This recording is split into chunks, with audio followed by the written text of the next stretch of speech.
The president has stated that he wants to fundamentally transform America.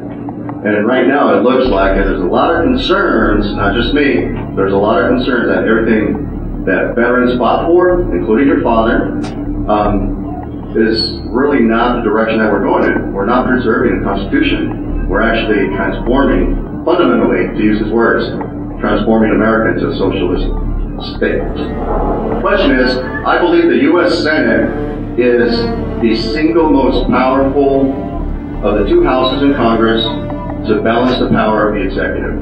And what are you doing to make sure that we preserve and protect the Constitution and not to go into a socialist state? Well, first of all, I can assure you that there is nothing that has been done or will be done that will turn our nation into a socialist state.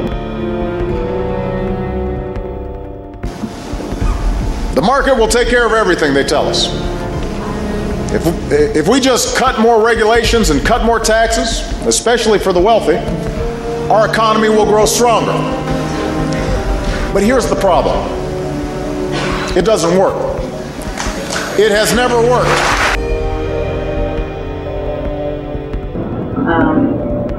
There is the talk in that regard. I'm not really sure where it comes from.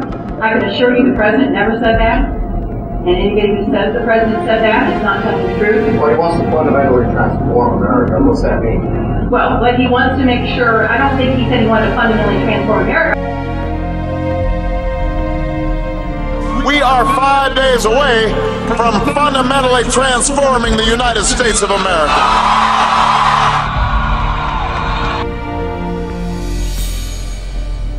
I think he wanted to make sure that everyone could participate in the American dream and have the same opportunities that many Americans have had. He wants to make sure that American dream stays alive. And I hear this a lot, that somehow we're coming to the socialist state, but I never heard really the specifics. Would be all about. This liberal will be all about socializing, would be about basically taking over and the government running all of your companies. And the American public is becoming exercised about this subject. And just this last week, on the day when filing of taxes is due, we saw all across our country a massive turnout of people, just average citizens largely, at least certainly that's what it was in the St. Louis area, having these tea parties. And they were very upset, and they carried all kinds of signs to express their concern about this problem of reckless overspending on the part of the federal government. Some of the signs read, and they were fairly clever, and a number of other ones that were fairly pointed, freedom, not socialism, and things like that. People are really getting very concerned, and with very good reason, about our reckless overspending. Why hasn't our U.S. Congress impeached the president, if not him, the Attorney General, with what they're doing to our country? Well, that's a good question, and I believe, and I can't speak for the other 400 and some congressmen, okay? But I believe when they take a look at impeachment, the question is do you have the votes to do it? And if you do it, it goes to the Senate, what's going to happen with Harry Reid?